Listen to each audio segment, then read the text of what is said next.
What is up, my Gaggle of Geeks?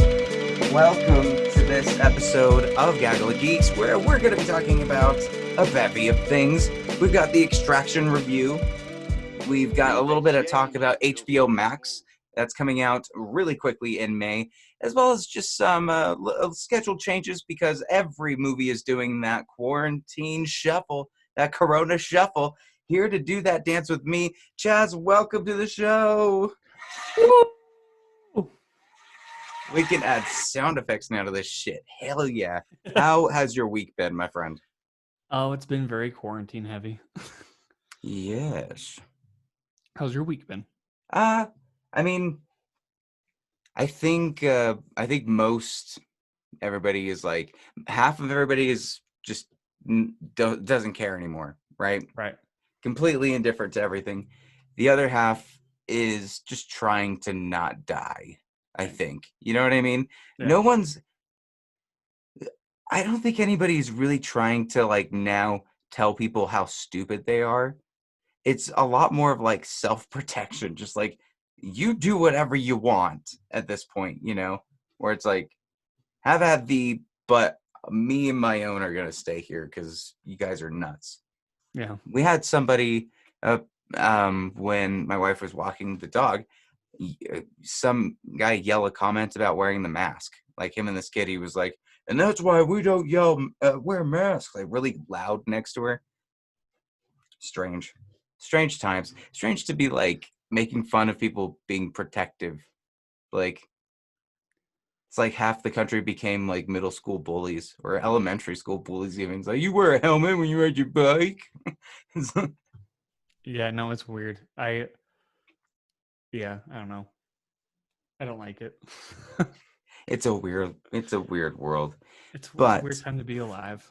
what's great about this time, though, is that it does not mean that we're missing out on content. Sure, there is the release date, Corona Shuffle, but we got to have a look at a new film, and let's go ahead and just jump right into the review. We're talking Chris Hemsworth in Extraction, written by Joe Russo, and this is based off a graphic novel, Dad, which I know nothing about, and we got to see this film today. It just dropped this morning. It's very much like an action-packed action movie. Like I would say this is the most Chris Hemsworth has been like an action star in any film rather than just being Thor. You had a chance to see it though, Chaz. What did you think? No, I like seeing Chris Hemsworth take on different roles that aren't Disney related, like superhero related. But I also appreciate the fact that they didn't focus on, because like a lot of movies will focus on like these actors who are like that ripped, you know, like have like shirtless scenes and all that, and like this one didn't sexualize him at all. Like he's just a complete badass. Yeah, there wasn't any like, let's do a quick shot of him showering before he like starts into the battle. yeah. There's like there's no cheesiness and Or when like those convenient plot things where like, we're giving you the mission right now, and he's just conveniently just ripping his clothes off and getting stuff on. He's like, I've been there before. Yeah, and you like, do have some of those cheesy scenes, but it's Yeah. not like, let's go nudity.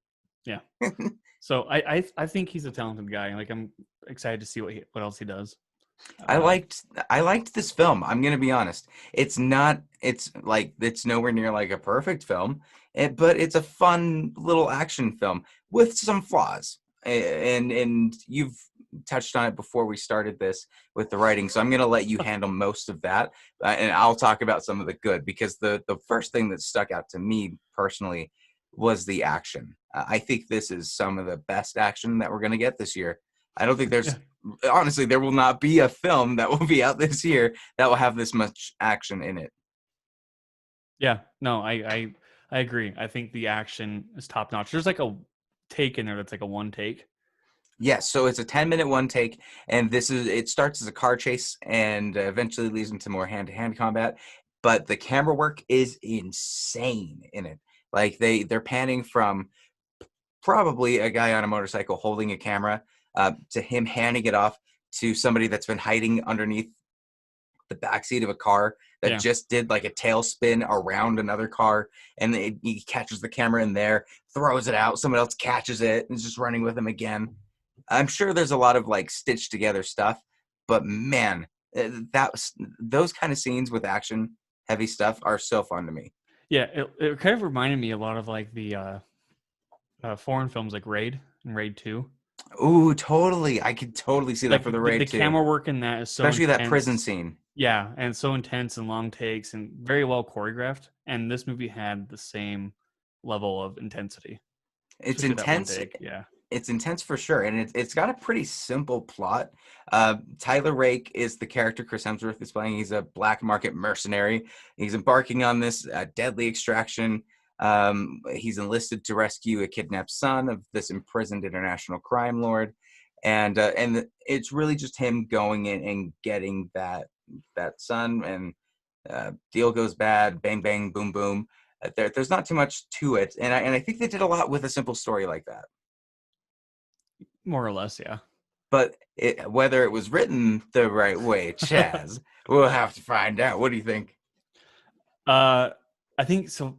For me personally, they try to give Chris Hemsworth character so much depth, and it came off as the most two-dimensional character ever. Mm, And then I that'd have been okay because like he's always shooting people, so like there's not much to give anyway. But like we didn't even see any humanity in the kid either. And the plot devices that were used were so predictable. Like the moment, somebody comes on screen, like a certain somebody, it's like, oh, like I know where this is gonna go. And of course it plays out exactly as you'd expect. And so yeah. the way it ended, like I'm not gonna spoil it, but like I don't feel like it was well deserved to end that Okay. way.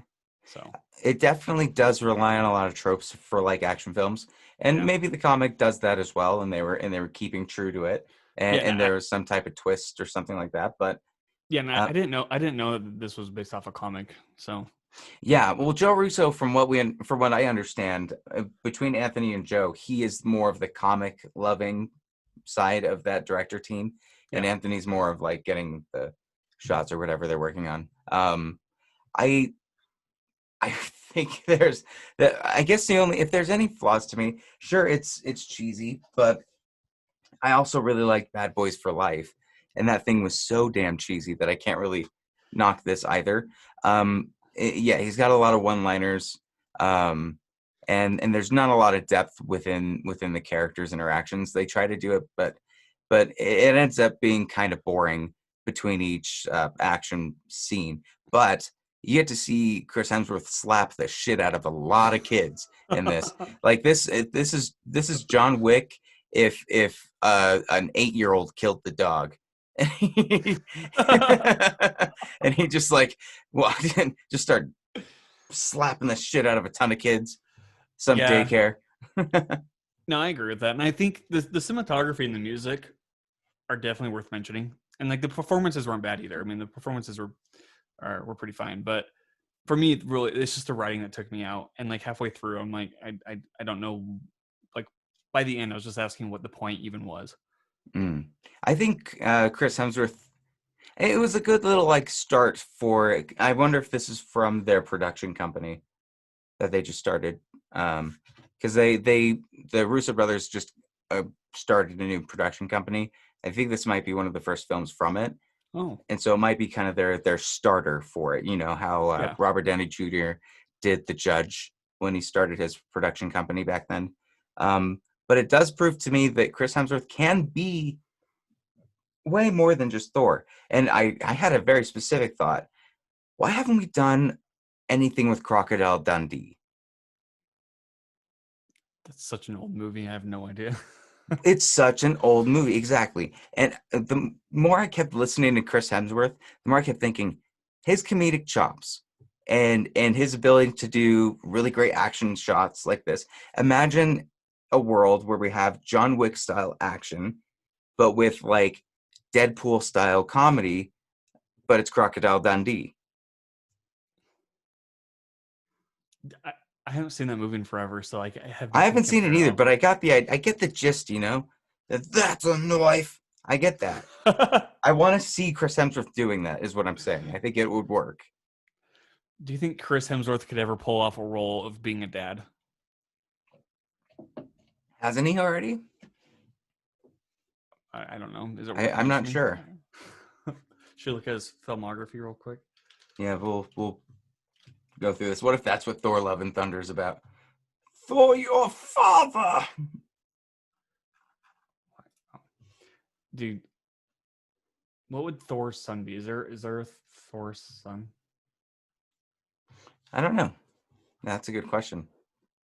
See, Rush, Black Hat, Huntsman, Ghostbusters, Rush. Maybe he had a kid. I don't know. Doctor Strange, Rush, Bad Times at the El Royale. Maybe. Oh, I seem to remember. Oh, okay. We're about to kick ourselves in the tit. You ready for this? He fucking birthed Captain Kirk. God damn it! In Star Trek. What's wrong with us? Oh my. No, that was the wrong one. We're not proud. We're not proud of ourselves. No. That was we messed it up. It was the worst.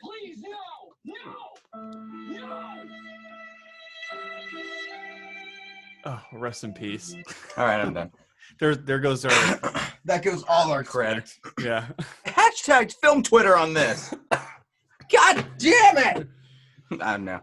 That's our freak out for the day. But to be fair, some people of that fan base will say, "Well, that movie sucked anyway, so hell yeah, shit on it all you want, bro." I don't believe that, by the way. I don't think this sucked. I don't think that this sucked at all. In a world where beggars can't be choosers, take what you can get. Dude, This was a pretty decent action film. I'm not saying for you specifically, Chaz. I saw that look. I'm saying if this is Chaz! the best that we're gonna get all of 2020, I'm gonna be so disappointed because we have all these great blockbusters lined up, but because of the coronavirus, who knows if we're gonna be seeing them this year at all. There's a chance for some, and honestly, there's a chance for some. Like studios are not going to let the films that were already there just to make a quick buck not try to make their money's worth. I think Marvel is holding on to their properties specifically because probably Black Widow has a lot of tie-ins and it's bigger than people think. I saw this film theory thing about Black Widow maybe tying up into introducing the Dark Avengers. What's that? So it's or I guess the Thunderbolts, I guess is what they're named. Explain it to me like I'm 5. So the Thunderbolts are like, did you watch The Boys? Yes, I did actually. It's the Thunderbolts are the equivalent of The Boys, like the superhero group, whatever that Justice Society is, where they're pretending that they're good, but they do stupid shit and fucked up shit. Okay. So like, and it's from Thunderbolt Ross. So the guy that's been from Incredible Hulk, Civil War, he's been around. He becomes Red Hulk in it. And in Black Widow, he's featured in the film. The company that makes Red Hulk, apparently there's something in the trailer that shows that company is involved. There's a few things. I won't spoil too much because if it turns out to be true, there's a Black Widow fan that's been waiting for decades, and I just ruined it for them. I'm sorry, but I think that's an interesting idea. The smaller budget stuff, though, they have to get a profit off of it. That's why they released Trolls World Tour. We're gonna see that kind of stuff. But Netflix, we have no idea what they've done. They could have a ton ready. A lot of streaming services, possibly, that were already going to release their things. Like the Sundance films are going to premiere, I am assuming. Yeah, okay, didn't South by Southwest try to cut a deal with Amazon? They did. No, they did have a deal where they were premiering some of their features. Southwest Amazon. Yeah, because I know a lot of the filmmakers actually had issues with that too. Because it's just going through streaming on a small screen. Yeah. Gotcha. I get both sides of the argument, but I'm going as purely a selfish consumer. Just give me the shit. You know what I mean? Like, I think the first studio needs to be bold enough to put out a big release and maybe make it pretty expensive. That's the only thing that's going to suck for us, though, the individual people that are wanting to review this kind of stuff will be shelling out a lot more money rather than like just a regular movie ticket to go see it. But Yeah, for and a family value, if they could, release a big property for $50 and you get to keep it, people would do it. they would. That's my issue though. Is like because I was talking to you about that like when I was watching The Hunt, how it's $20 to rent for 2 days. You're not going to guaranteed to like it, but like that $20 for one person is a crap ton of money. Because here in Utah, it's only like what $7.25, $9.25 or whatever, give or take. So it sucks. I feel like there should be a workaround somehow. Maybe there will be. I mean, we do have a lot of more content that's coming, and I guess let's close out our Extraction because we kind of went on a tangent on this shit. Oh, Okay, so Extraction. What is your final word on it, and what is your rating? I wish I could have extracted myself out of it in the middle of the movie. And I give it two Jesus and a half Christ, out of Chaz. 5. God. No judgment. It's okay if you didn't like it. That's fine. If I'm being honest, I really was bored through a lot of the parts where they were just getting from one place to another as far as getting to the action scenes. Yeah. I didn't care about the story too much. I didn't care about the characters. I like Chris Hemsworth as a badass action hero, and that's what sold this movie for me. And the action itself. I'm a fan of the one takes, and when you can do it well, like this film did for some of its action stuff, it's worth it for me. I would give it a 6 out of 10. Okay. So it's two and a half out of 5 and 6 out of 10. Yeah, I think that's fair in some ways. But That's you guys average, yeah. tell us, what do you think about Extraction? Whatever your thoughts are, leave a comment down below. If you haven't seen it yet, are you going to check it out over the weekend? Or if not, what are some of the contents that you watch? Let us know either way.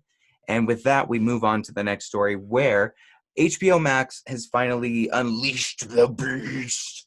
And at basically have said in May 5th, we're going to be getting everything to the max with HBO.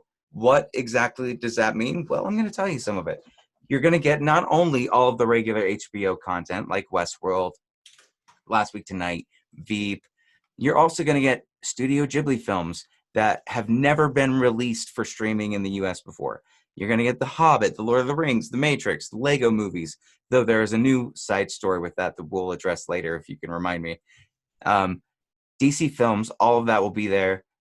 There's going to be newer films that are going to be coming out. They're making a Shining film, a Shining TV series, new DC titles like Green Lantern, DC Superhero High, a half-hour comedy from Elizabeth Banks that will focus on a group of students at a boarding school for gifted kids.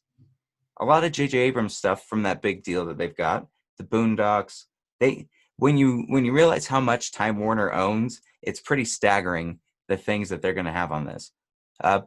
Chaz, if you've not gotten a chance to look at it before, have any of the titles I've given enticed you? The Shining one. It's supposed to be a prequel series. Yeah, I honestly I don't know how to feel about that, but like I'll give that a shot because I think The Shining's great, and I think Doctor Sleep was a good sequel. But Are you a fan of Friends? Do you like Friends? I love Friends. Yeah, I'm You looking at love that. Friends? Oh my Friends, God, I've got something for you then. A Friends is on there. reunion special. What? An unscripted reunion motherfucking special. To Are be they going to honest, do I hate Friends, Seinfeld but too? still. What else? The Not Too Late Show with Elmo. Oh, my favorite. I'll watch it. I'll watch an episode. Let's see. Sci-fi epic Raised by Wolves from Ridley Scott. We got Amy Schumer doing something.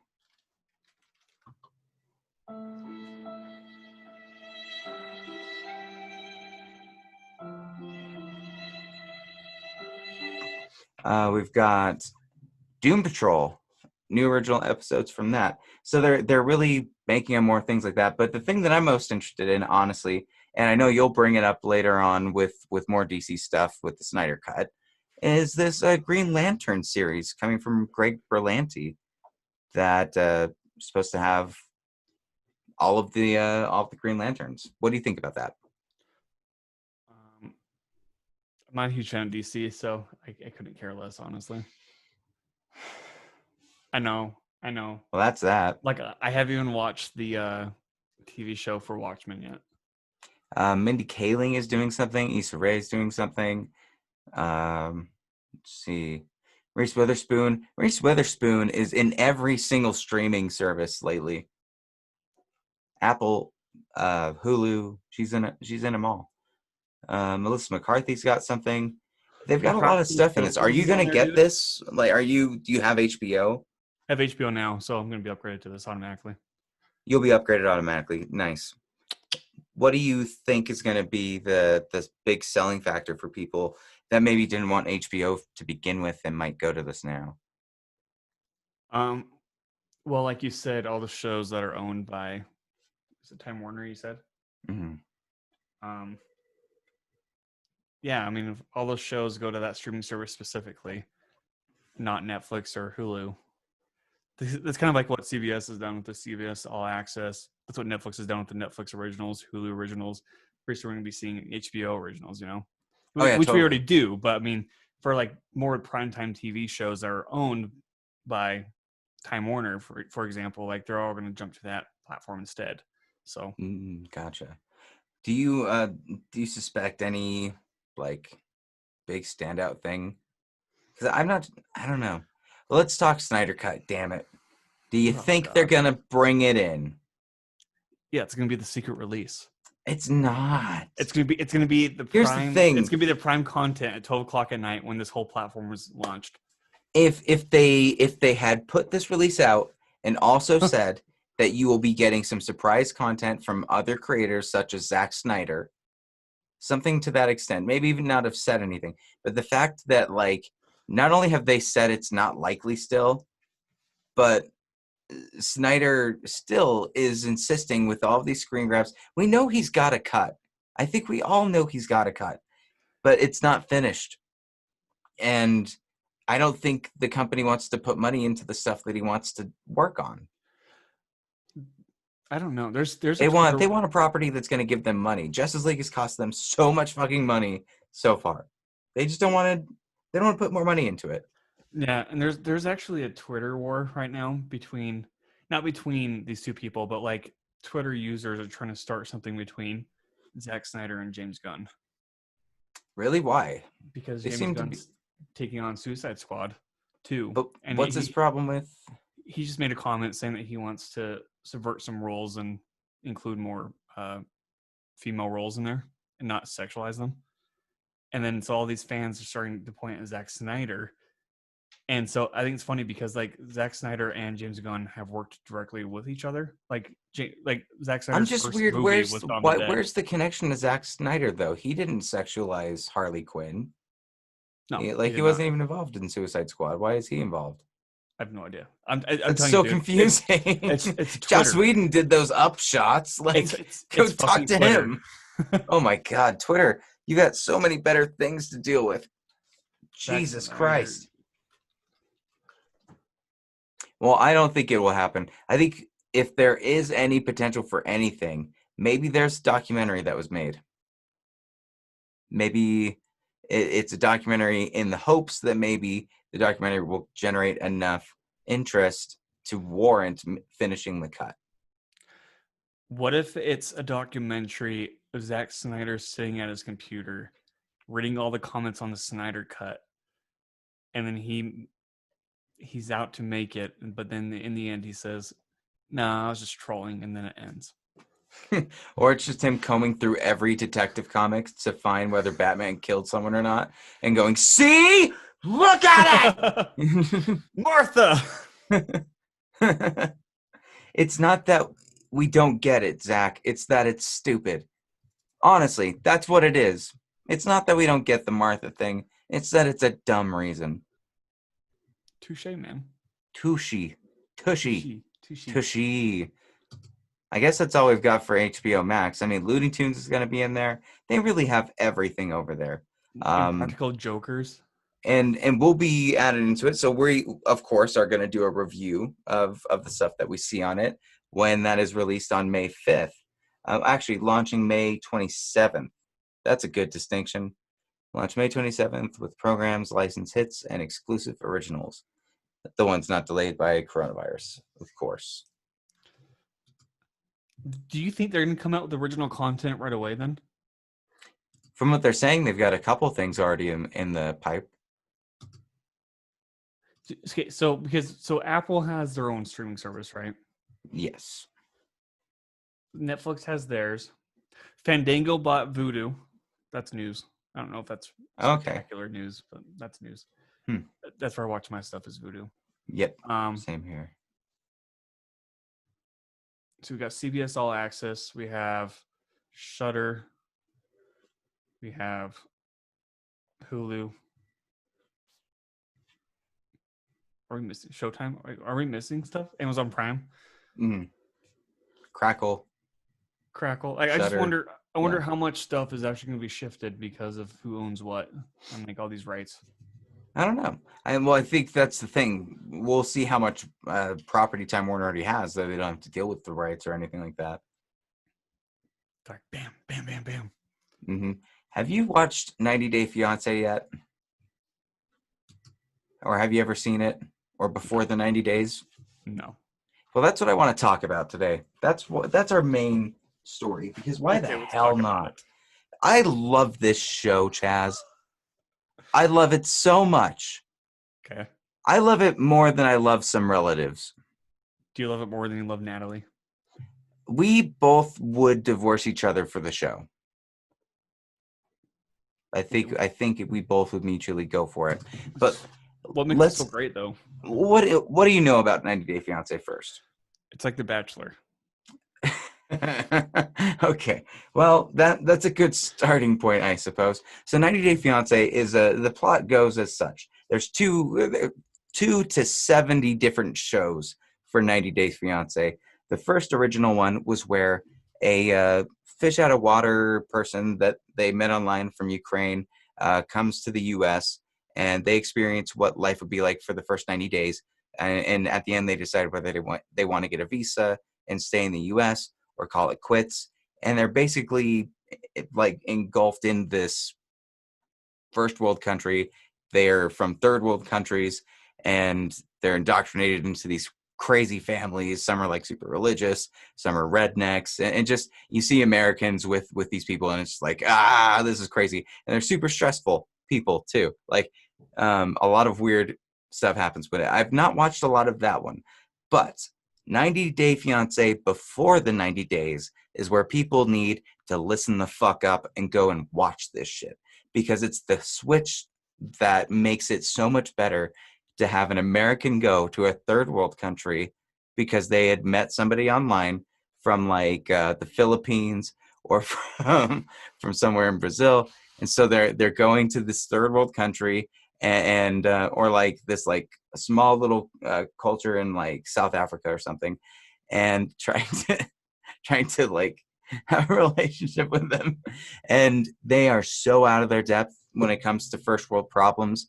like living in those worlds and those environments, and they're the worst people you could possibly think of. We're going to put up clips of these people, and I hope that you've pulled up something while I've been talking about this so you could see who some of these people are. There's been so many memes going around for one specific character that I have to look up. Honestly, he looks like Mike Wazowski from Monsters Inc. That's the best way I could describe him. He has zero neck. He looks like his neck just melted down into his collar. Now, let's see. Oh, is this? Dude, that guy looks like a mafia boss. If it's the same one. I hope not. Oh my Let's god! see. Who are these people?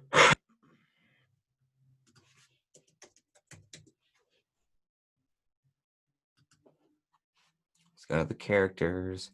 Is this on And Hulu? each season, so far there's about 4 seasons of Before the 90 Days. I recommend everybody go and check these out because honestly, it's content that lasts a very long time. First of all, you get about 2 to 3 hours an episode for the first couple seasons, And it's just, you can just make a nice dinner, you can hang out, you can do whatever you want while watching just the craziest shit coming onto your screen. There's two people in particular. Let's see, where he goes down to this country, and he's very, very shifty from the beginning. And most all of the male Americans that are coming over to the countries, it turns out they have some type of criminal record. It always gets revealed at some point that there's a criminal record. Either like they sold drugs, or in this case, this guy set someone's house on fire that turned out to be their ex-wife, and he like slashed their tires and stuff. And he still lives with his mom. And this girl that he's meeting is drop dead gorgeous. Like, drop dead gorgeous. And he's the frumpiest motherfucker. And he goes and meets her and makes her take an STD test because he doesn't trust her. He, at one point, abandons her. Somebody with a machete runs up to her live on camera, robs her, and then almost cuts her, and then sprints off again. It's insane, and it's wonderful. It's beautiful.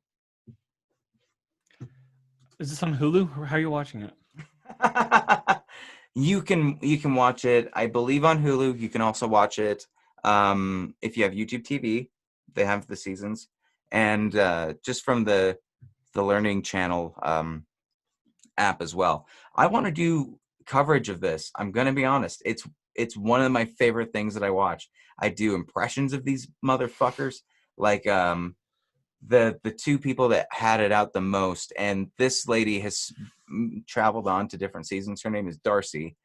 She likes her European men, and the first couple that she has, it's Darcy and Jesse, and they automatically just hate each other from the beginning. Like, they have this fake. I'm gonna do my voice for him. Oh, hey, Darcy. It's very nice. He's very Tommy Wiseau. He's like, oh, hi, Darcy. And Darcy has these kids already, and she just wants to make a baby with him. She's 52, and he's like 22. And like, he's introducing her to his parents, and they're like, how old are you? Why do you want our son? And it's like, it's okay. She's very mature, and I like mature women. And she's like, when are you going to propose to me? And she's super drunk on wine. It was a love that lasted 2 full seasons. And when they do the recap shows, when they bring the people back together, oh my God. Oh my God. It's amazing. Yeah, I'll maybe check it out. No, not maybe. I'm not going to. I've sold everybody on this. If you have a TV set, go and check out before the 90 days, because I'm going to be talking about it more. I think so. Yeah.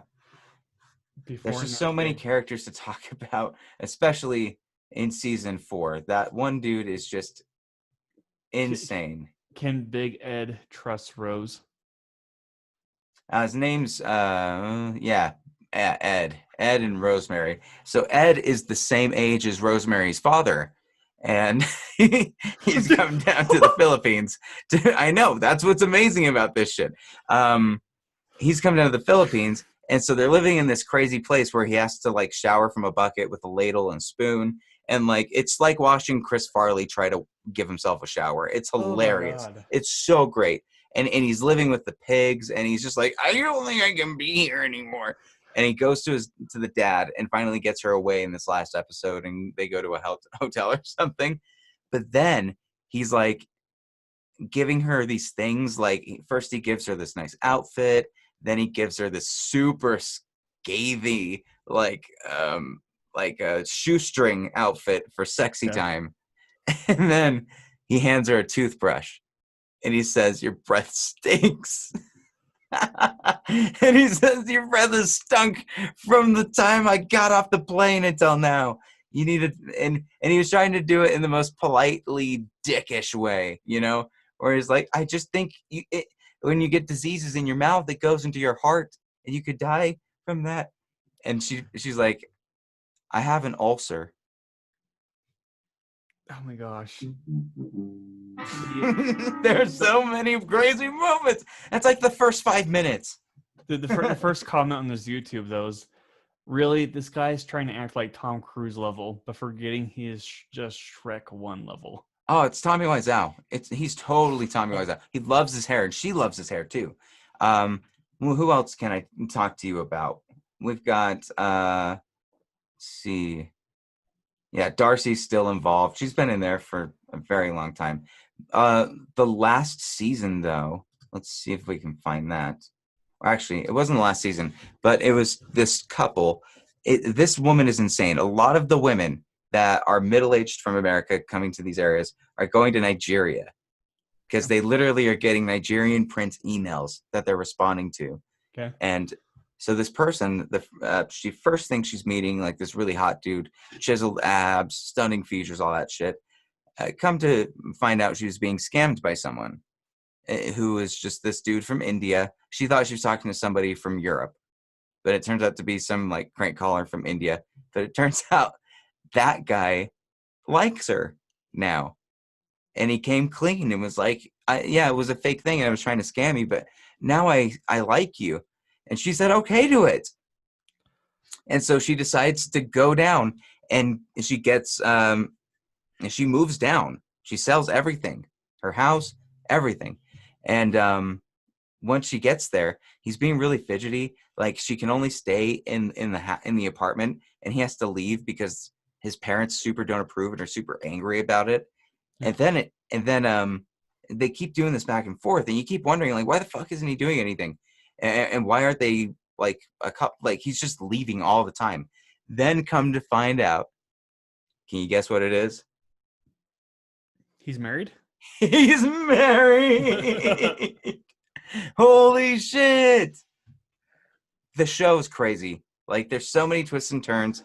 It's comedic gold. I'm sure this is how stand-up comics get their stuff, by watching shit like this and then just, I was at the store the other day and this person, and just taking that story. Dude, but like these people are so stupid. No, some are stupid. It's really interesting because some couples make it. Like you can tell that they like each other and that it works out, right? Some couples though are fucking crazy. And it's those couples that are really fun, and then getting them all together in a room and having them fight it out is even better, because like they don't have their significant others with them. They have them up on a monitor next to them like a Skype display, and the host just talks shit. Like Oh my gosh. it's I a don't know. good one. I'll see if I can find it on Hulu and give a couple episodes to watch. That is my pitch to you. Do you have any recommendations for anybody, Chaz? I don't know why I turned into this, but it's turning into this. What do you got for people? I've just been rewatching Community. Now on Netflix, what season? I am on season 3, I think. All right, give the people a pitch for why Community is the show for them. Community is great because it's very meta in the sense that these characters are almost self-aware. Sorry for What? beeping. Ghost? That was weird. No, so these characters are really kind of self-meta, and like the writing for each episode is very smart, and like they copy tropes from other TV shows and movies genres and try to apply it just to like a 20-minute time frame. And like they have one episode where it's them paintballing the whole thing. So it's fun, it's endearing. These characters are great. Like each character is very well developed, and it's just overall funny. And yeah, I really enjoyed it. If I could echo in, I would say it's got most of the comedians that are big now started here. Yeah, and Dan Harmon created the show. So if you watch Rick and Morty, Dan Harmon started the show.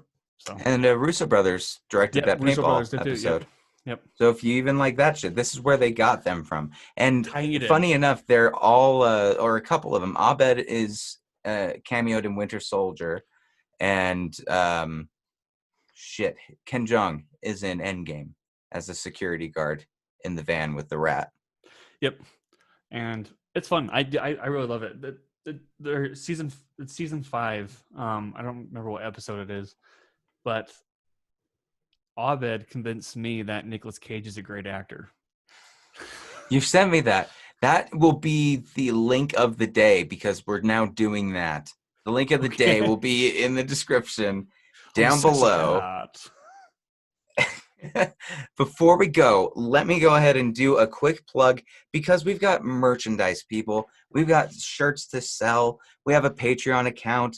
We've got a Ko-fi account. We've got all ways that you can try to support the channel. We're trying to make it big on this, and we're small chickens right now, small little geese that are just trying to get through this pond that is life. But we're trying to get through it with you guys, and we want you all to join in with us.